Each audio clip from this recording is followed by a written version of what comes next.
សួស្តីបងប្អូនទាំងអស់គ្នាចាថ្ងៃនេះម៉ាណែតមកទៀតហើយចង់ប្រាប់បងប្អូនទាំងអស់គ្នាថាថ្ងៃនេះម៉ាណែតស្លសម្លម្ជូរក្បាលត្រីដើមចេកទេបងប្អូនចានេះជាមុខម្ហូបដែលចាម៉ាណែតចូលចិត្តជាងគេគឺដើមចេកនឹងតែម្ដងចាចឹងណាបងប្អូនចានេះជាក្បាលត្រីដែលខ្ញុំបានធ្វើស្អាតហើយបងប្អូនចាហើយប្រហុកហើយមានម្ដេងមានម្ទេសមានត្រួយអំពិលនិងម្រះព្រៅបងប្អូនចាហើយបន្តិចទៀតនេះបងប្អូនទស្សនាវីដេអូធ្វើទាំងអស់គ្នាណាបងប្អូនណាចាជាដំបូងខ្ញុំបានដាំទឹកឲ្យពុះសម្រាប់សម្លម្ជូរដើមចេកនេះពុះចឹងមកបងប្អូនចាខ្ញុំនឹងធ្វើការដាក់គ្រឿងបន្តទៀតចា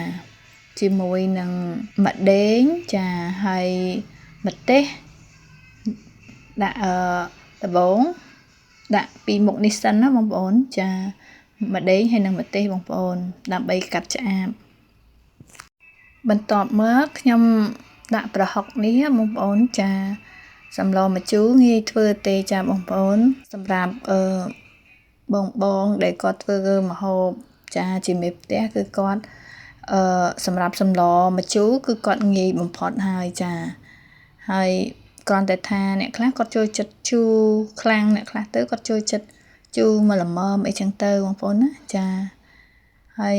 ដូចជាសម្លម្ជូរនេះគឺមានច្រើនណាស់បងប្អូនចាសម្លម្ជូរមាននិយាយរួមដូរតែបន្លែទេបងប្អូនណាចាស្លមួយអាទិត្យក៏ស្លអត់អស់ដែរចាអញ្ចឹង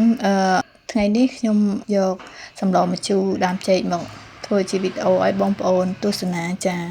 ហើយបន្ទាប់មកខ្ញុំនឹងធ្វើការដាក់ត្រីបងប្អូនចានេះក្បាលត្រីដែលខ្ញុំបានធ្វើស្អាតរួចរាល់ហើយចាខ្ញុំក៏បានកូរវាចឹងមកបងប្អូនណាចាហើយបន្ទាប់មកដាក់អំបិល1ស្លាបព្រាជ័រចាដើម្បីមានជាតិប្រៃបន្តិចហើយខ្ញុំធ្វើការរង់ចាំនៅពេលទឹកពុះបន្តទៀតចាបន្ទាប់មកទឹកសម្លបានពុះហើយបងប្អូនចាខ្ញុំដាក់ប៊ីចេងកន្លះស្លាបព្រាចាដើម្បីឲ្យមានជាតិមកល្មមចារួចខ្ញុំក៏បានដាក់ស្លឹកអំពិលណាបងប្អូនចាស្លឹកអំពិលខ្ចីហើយបើបងប្អូនចង់ដាក់អំពិលទុំក៏បានដែរបងប្អូនណាចាក៏មានរសជាតិឆ្ងាញ់ដូចគ្នាបងប្អូនណាចាហើយបន្ទាប់មកខ្ញុំនៅធ្វើការកូរហើយរំងាស់ចានៅពេលរំងាស់ចាបានយូរបន្តិចបងប្អូនចាភ្លក់ដើម្បី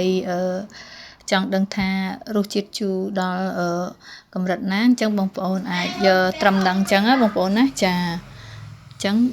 ខ្ញុំនឹងធ្វើការគ្របបន្តទៀតចាដើម្បីឲ្យពុះរួចហើយចាបងប្អូននៅពេលដែលសម្លបានពុះចាអញ្ចឹងខ្ញុំក៏បានដាក់បន្លែបងប្អូនដើមចេកសម្លម្ជូរដើមចេកនេះឆ្ងាញ់បងប្អូនដោយសារដើមចេកនេះយកតាខ្ចីអញ្ចឹងបងប្អូនណាចាដាក់អញ្ចឹងមកបងប្អូនណាហ្នឹងហើយសម្រាប់សម្លម្ជូរនៅសល់តែម្រះព្រៅទៀតទេចាចប់ហើយគ្រឿងអត់មានច្រើនទេអញ្ចឹងណាចាឥឡូវនេះខ្ញុំធ្វើការគ្របដើម្បីឲ្យឆ្អិនបន្លែទៀតចាហ្នឹងហើយបងប្អូននៅពេលដែលឆ្អិនបន្លែហើយចាបងប្អូនម្ហូបសម្លម្ជូរដើមចេកក៏បានឆ្អិនហើយដែរអញ្ចឹង